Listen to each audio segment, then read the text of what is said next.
Boa noite, meus irmãos, paz seja convosco. Sou o professor Alcione e vamos estar aqui no nosso terceiro encontro da disciplina de Pentateuco. Vamos orar para iniciar nossa aula. Senhor nosso Deus, nosso Pai querido, em nome de Jesus, nós estamos, ó Deus, na Tua santa presença. E eu coloco este lugar e todos aqueles que nos acompanham, nos assistem, nos ouvem, diante da Tua mão poderosa, pedindo que o Senhor os cubra a todos com o sangue de Jesus, para que todo atrapalho, todo embaraço, todo impedimento caia por terra e que o Teu nome, somente o Teu nome seja glorificado. Toma a direção desta aula, Pai. Dá graça e unção ao professor, para que possa ser um instrumento em Tuas mãos nesta aula. Eu te peço e agradeço, em nome de Jesus. Amém? Graças a Deus, louvado seja o nome do Senhor. Nós estamos aqui então para iniciar o segundo capítulo do nosso livro. Está lá na página 21. Vamos falar sobre Gênesis. Você já deve ter acompanhado as outras aulas anteriores, onde nós falamos a respeito da formação do Pentateuco, da introdução ao Pentateuco. Depois, na outra aula, falei sobre as dispensações e alianças. E agora vamos propriamente ao livro de Gênesis. Vamos comentar alguns capítulos relevantes, algumas passagens importantes, para relembrarmos e talvez aprendermos um pouco mais a respeito desse maravilhoso compêndio da palavra de Deus. Muito bem, o livro do Gênesis, ele é considerado a primeira parte da Bíblia dos Hebreus, e o nome do livro em hebraico, que é a linguagem original em que foi escrito o Antigo Testamento, é Bereshit. Bereshit. Você vai ver ele na tua apostila, tem esse nome, né? E esta palavra Bereshit significa literalmente no princípio, no princípio. O nome Gênesis, ele veio a partir da tradução Septuaginta das Escrituras. Lembra que eu falei em outra aula também? Que a Septuaginta, ela é a versão, a tradução da Bíblia hebraica diretamente para o idioma grego. Então essa tradução chamou-se Septuaginta, e nessa tradução o nome do livro, que era Bereshit, passou agora a se chamar Gênesis, que é uma palavra do idioma grego que também significa princípio ou origem. Ou seja, o livro do Gênesis fala a respeito de origens ou começos, né? E esse livro revela a origem de toda a história da humanidade. Em Gênesis nós temos a origem, por exemplo, do mundo, a origem da humanidade, do homem, né? Então nós temos ali a doutrina do homem, né? Nós temos a origem do pecado, capítulo 3, na queda do homem. Nós temos o início da civilização humana, a partir de Caim e Sete. Nós temos a origem das nações, a partir lá da Torre de Babel. E nós temos a origem da nação de Israel, a partir de Abrão, capítulo 12. Então, existem vários temas tratados nesse livro, várias doutrinas. Por exemplo, a doutrina a respeito do Deus vivo e pessoal, ou seja, a própria teologia. Teologia é uma palavra grega formada por duas palavras que são theos, né? Deos, a gente escreve com T, theos, mas a gente lê deos, mais logos, que é tratado, estudo, ensino ou doutrina, ou seja, tratado ou estudo a respeito de Deus, teologia. Nós temos aqui em Gênesis a doutrina do homem, desde o início, né, da criação do homem, seu estabelecimento sobre a terra, ou seja, em teologia nós chamamos essa doutrina de antropologia, que é formada por duas palavras também, antropós mais logos, ou seja, homem e estudo ou doutrina, doutrina do homem. Nós temos também, no livro do Gênesis, a origem do pecado. Então, estudamos a doutrina do pecado, ou seja, a martiologia, com H. Então, a Marta ou a Mártia é pecado. E logos, estudo, doutrina o ensino. Também temos algumas promessas das alianças de Deus feita a Israel, a partir do capítulo 12, a partir de Abraão, né? Esse livro de Gênesis é o único que não menciona Moisés como autor do livro, né? Embora nós sabemos que ele compilou esse livro, ou seja, ele escreveu da forma como nós temos, mas todas as narrativas são anteriores a Moisés. Então, não sabemos se já havia algum escrito ou se foi apenas tradição oral transmitida e chegada até Moisés, mas ele compilou em forma de livro, né?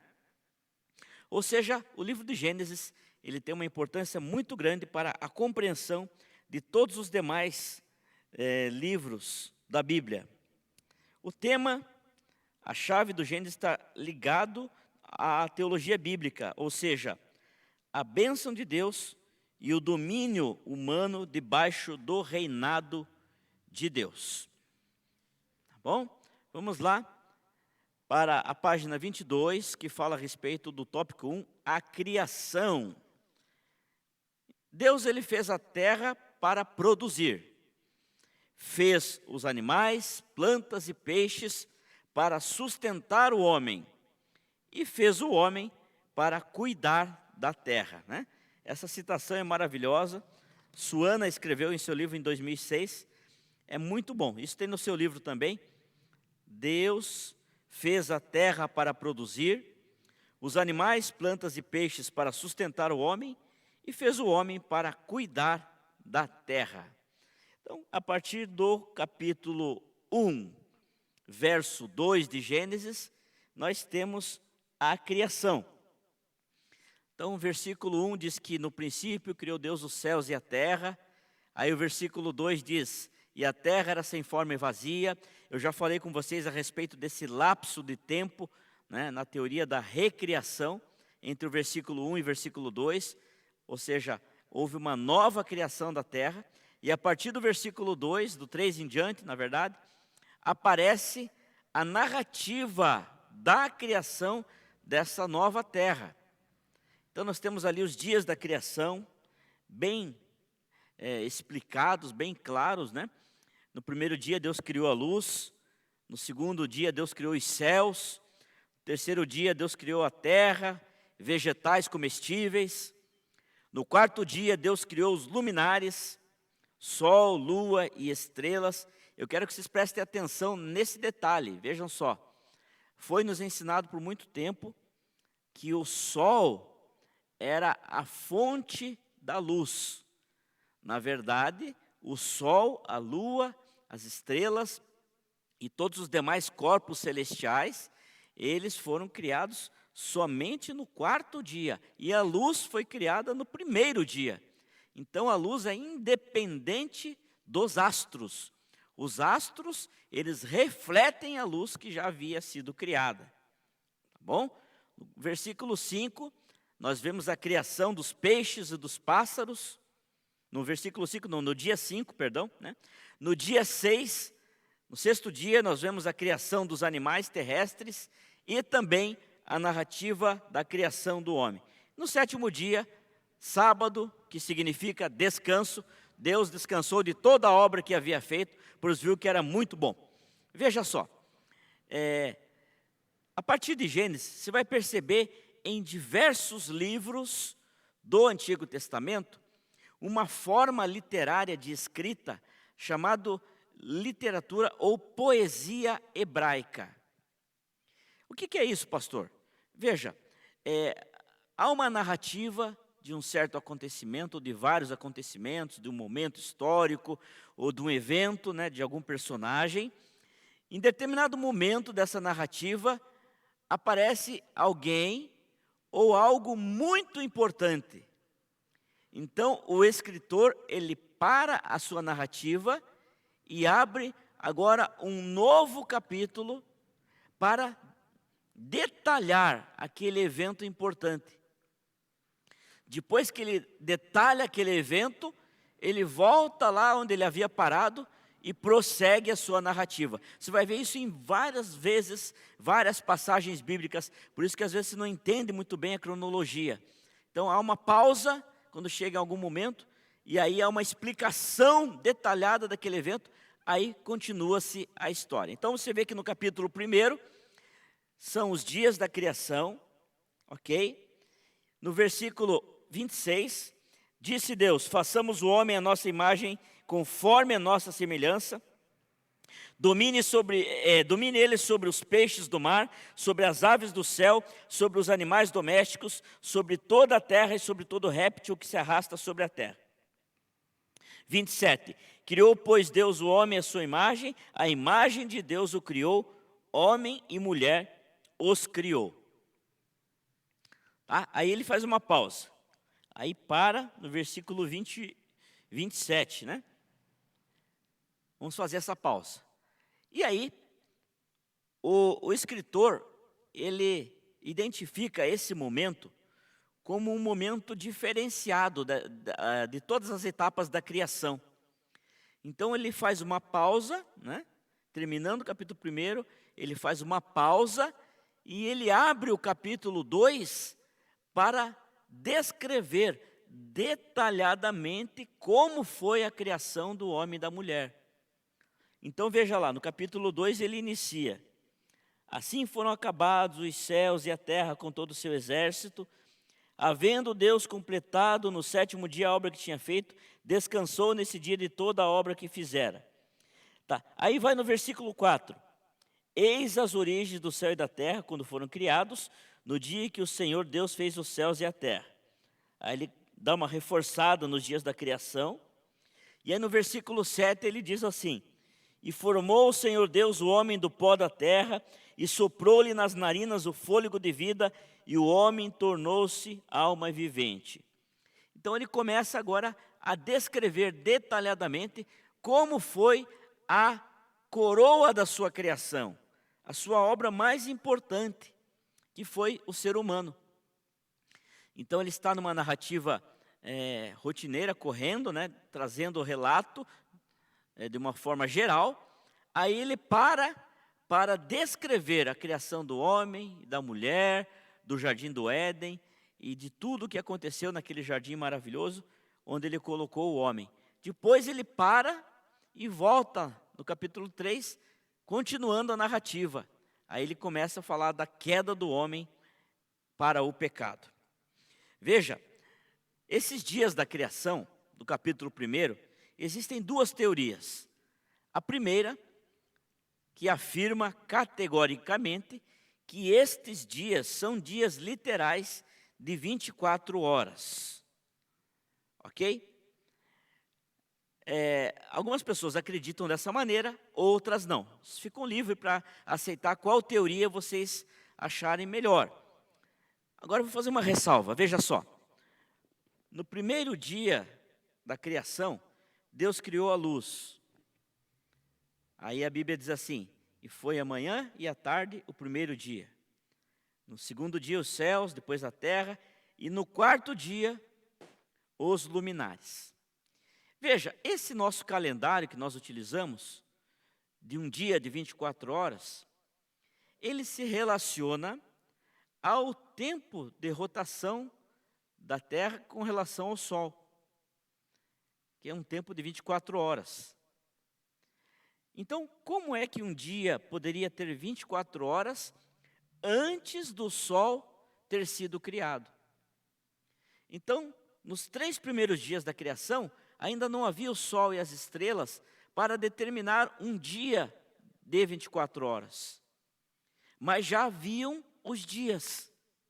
Então nós entramos na segunda teoria, a teoria do tempo indeterminado, onde alguns teólogos defendem que esses dias da criação foram de longas eras, como nós falamos na nossa última aula, foram tempos ou séculos bíblicos, de tempos indeterminados.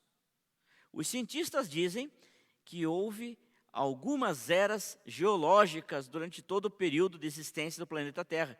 Essas eras geológicas foram marcadas por grandes cataclismas no início e no final, que trouxe muita transformação no ambiente geográfico da Terra e para a estrutura do planeta. Essas eras geológicas tiveram durações de infinitos números de anos.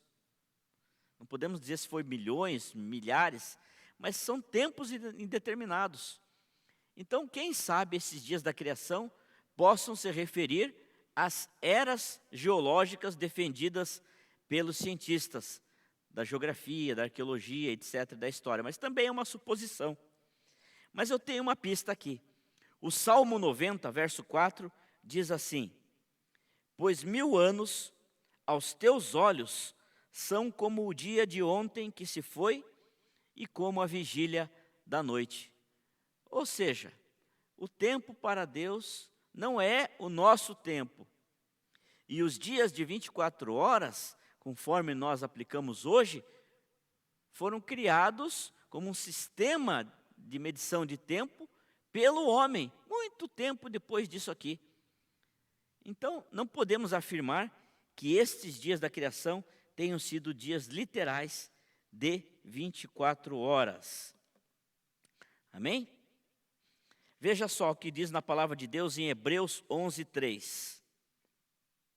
Pela fé, entendemos que os mundos, pela palavra de Deus, foram criados, de maneira que aquilo que se vê não foi feito daquilo que é aparente. Os mundos. Ora, de que mundos eles estão falando aqui? Bom, pode ser mundo físico, mundo espiritual, etc., né? Mas também pode se referir a mundos, outros planetas.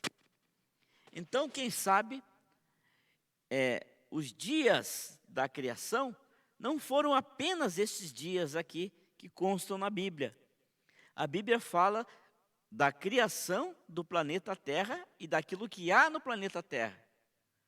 Mas talvez, por esse versículo, tenha havido um tempo anterior a isso, que é o princípio da eternidade, quando Deus criou o universo, com todos os demais planetas e astros do universo, até que ele chegou no planeta Terra. É mais uma suposição teológica, tá bom? Vamos em frente. Tópico 2, na página 23 do seu livro, o homem e a queda. Então nós sabemos que o homem foi criado à imagem e semelhança de Deus, né? Aqui, a partir do capítulo 3, nós passamos a usar um termo patriarcas antediluvianos, anteriores. Não é anti com i, que isso quer dizer contra, né? É ante com e, antediluvianos, ou seja, os patriarcas, os primeiros pais da história humana que viveram antes do dilúvio. Patriarcas antediluvianos. Então, nesse grupo aí, entram Adão e Eva, e seus 3 filhos, Caim, Abel e Sete, e também Noé, o último dos patriarcas antediluvianos. Tá bom? Veja lá, na página 23, tópico 2, o homem e a queda. O homem criado à imagem e semelhança de Deus. Para esse assunto, para essa doutrina da criação do homem, nós usamos uma palavra em latim que é imago Dei. Imago Dei, que significa literalmente imagem de Deus. O homem, a coroa da criação, foi criado à imagem e semelhança de Deus. Versículo 26. Disse Deus: façamos o homem à nossa imagem, conforme a nossa semelhança. Conforme, né? Então, existem algumas teorias do imago Dei, mas a que nós defendemos é que o homem foi criado à imagem de Deus, porque o homem tem personalidade, tem inteligência, tem sentimentos e tem vontade. Ou seja, o homem é tripartido, como Deus o é, né?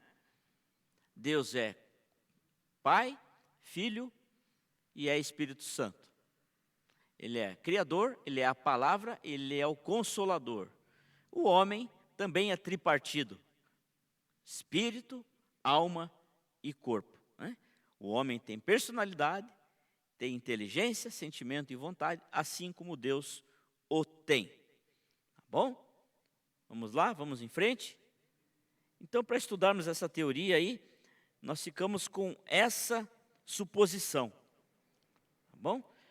Temos que entender também que a imagem de Deus nos homens apresenta algumas qualidades, como espiritualidade, racionalidade, afetividade, né? São fatores que não se encontram nos animais, e nesse aspecto, né, que é encontrado no ser humano.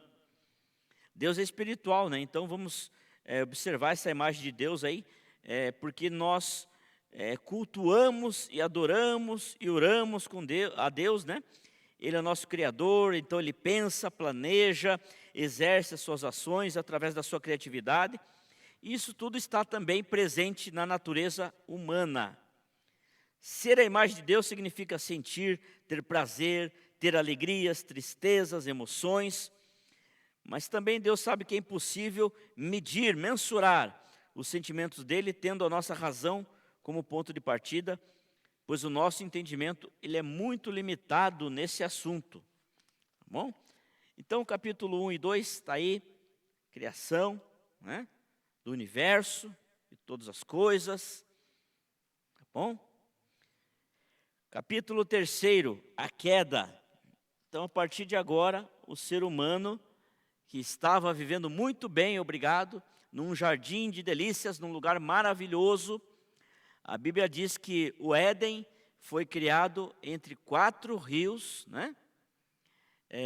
Um deles é o Eufrates, que ainda existe, outro é o rio Tigre, que também existe, e 2 rios que estão, não digo desaparecidos, mas não são identificados.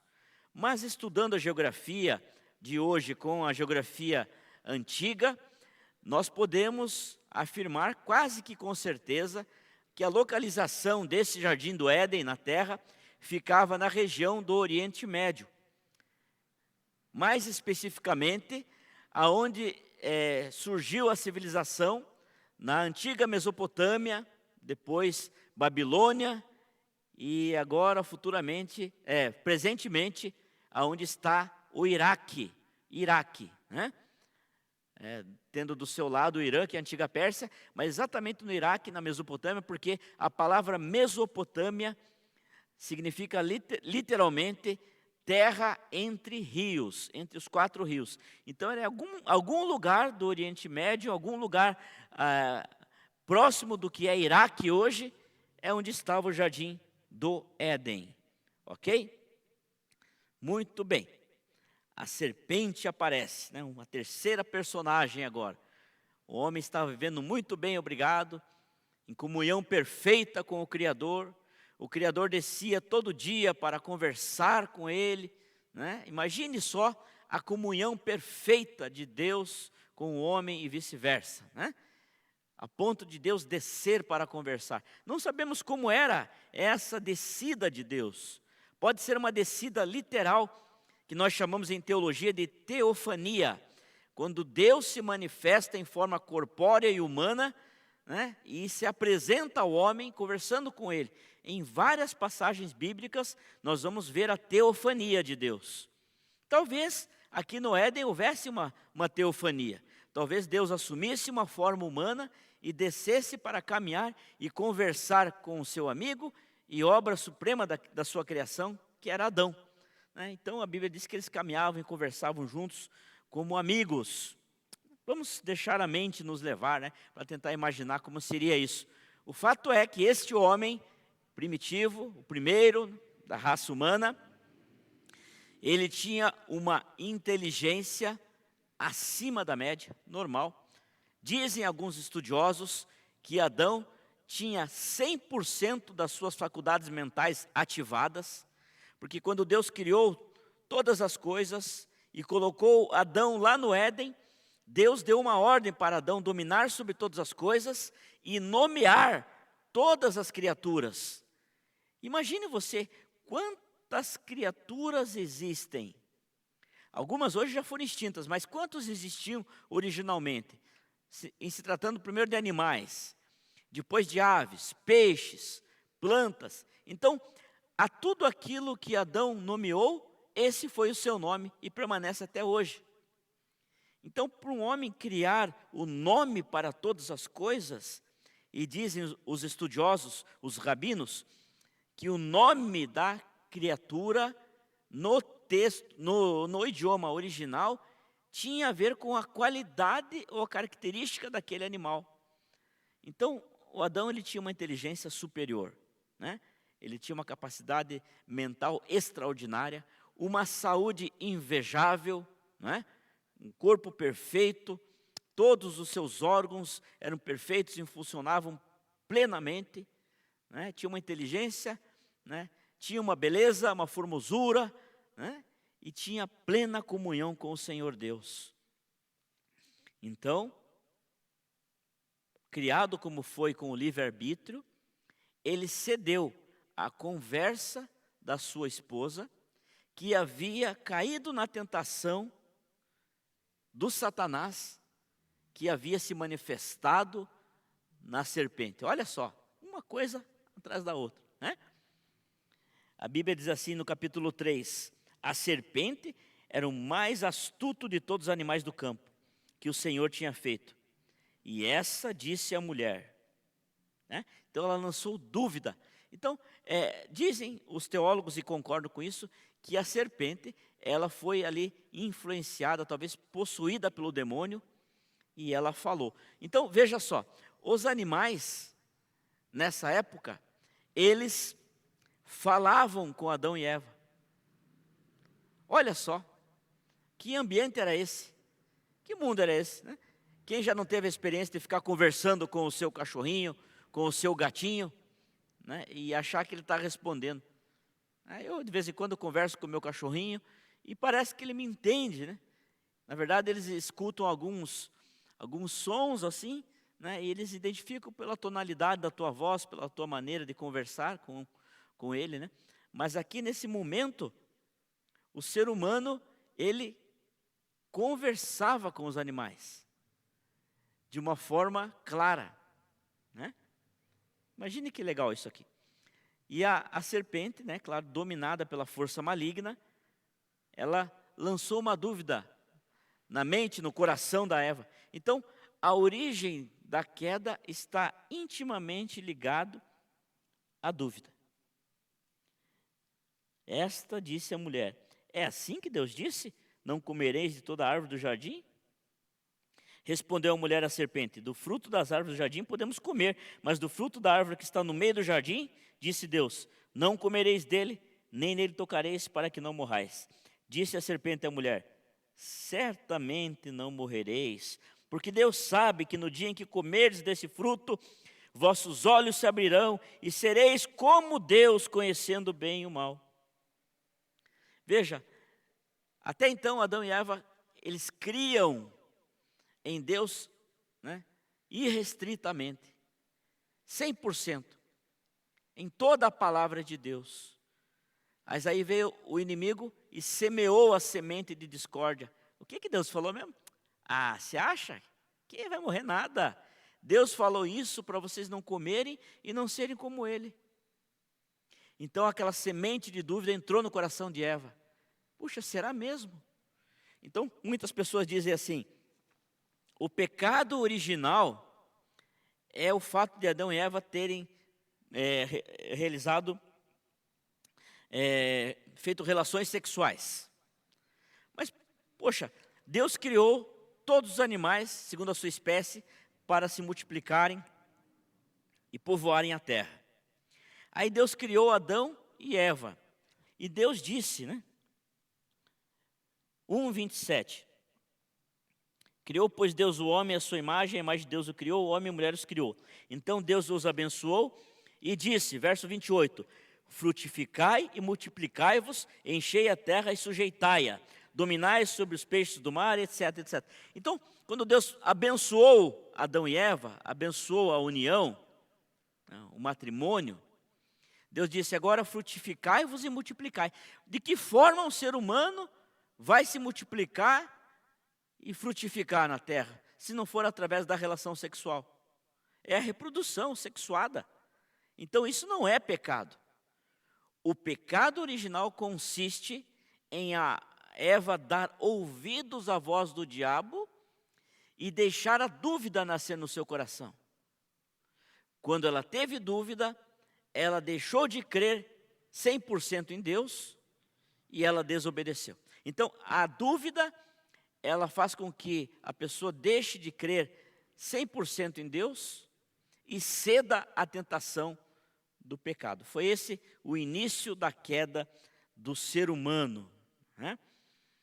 Isidoro Epstein diz assim: o judaísmo nega a existência do pecado original.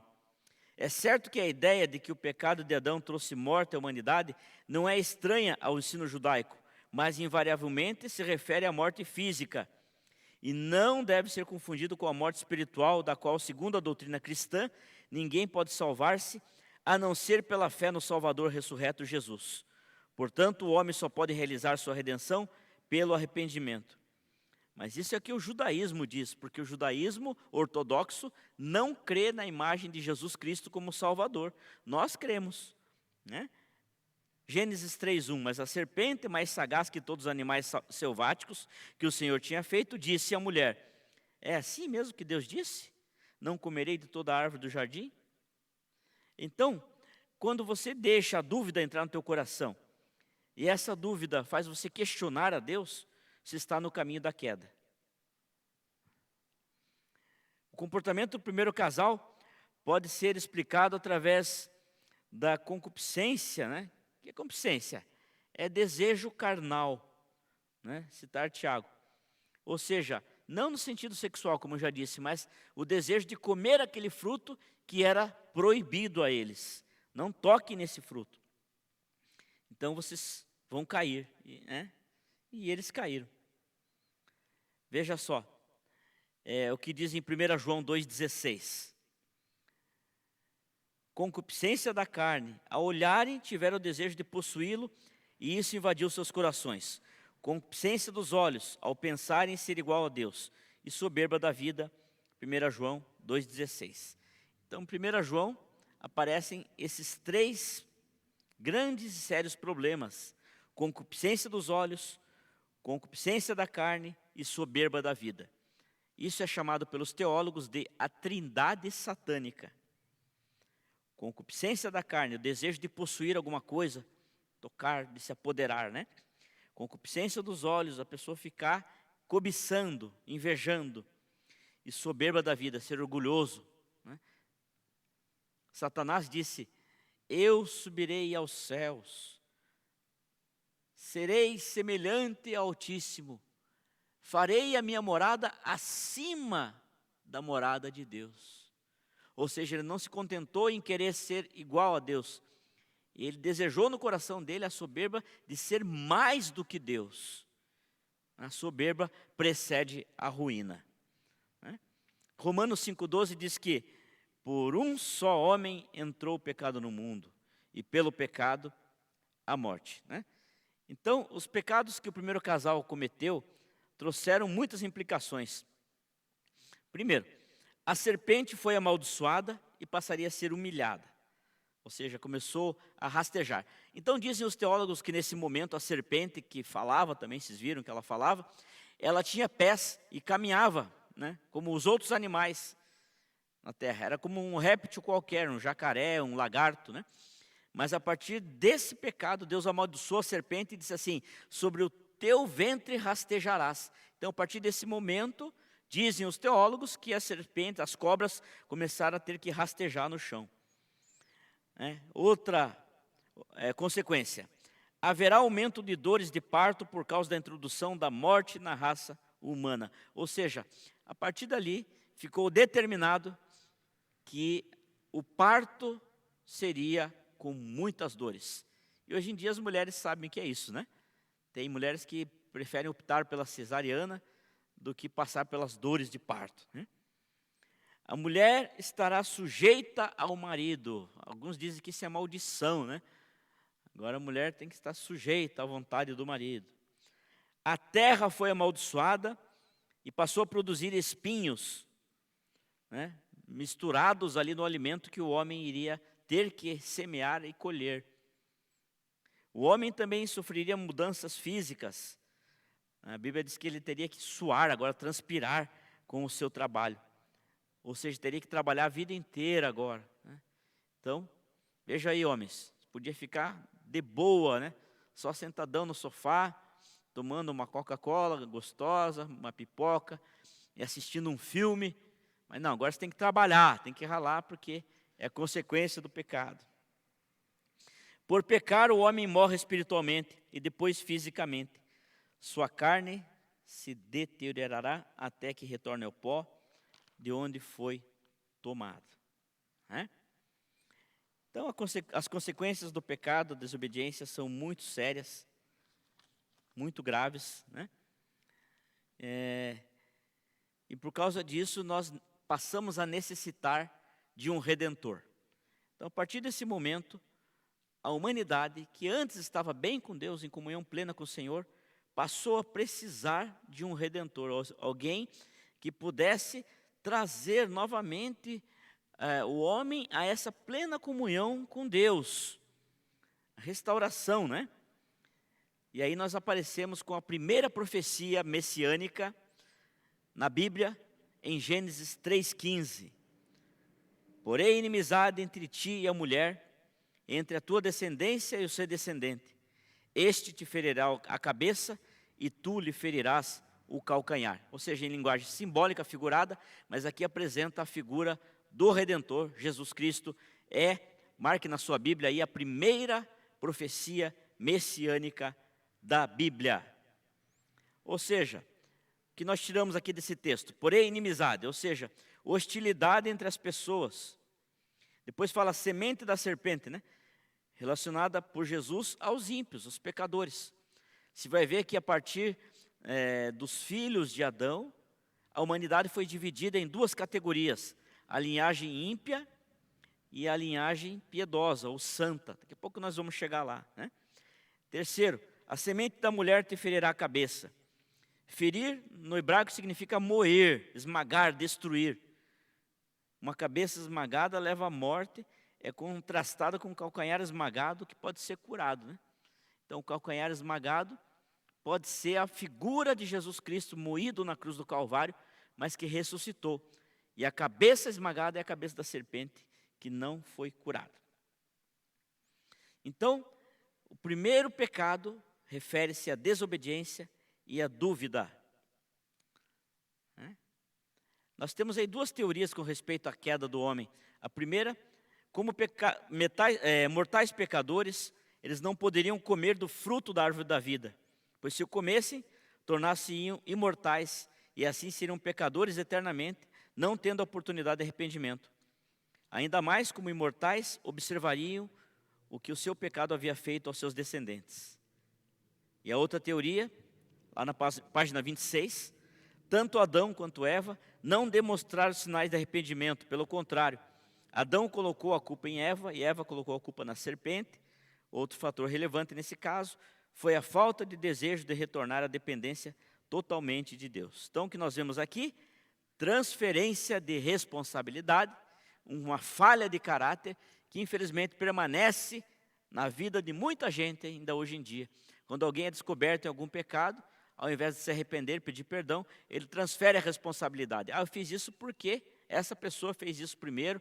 Olha lá que, não, eu não sou totalmente culpado, é porque aquela pessoa me levou a isso. Então, sempre tem alguém querendo pôr responsabilidade em outro pelos seus erros. É o mesmo pecado de Eva, de Adão e de tudo mais.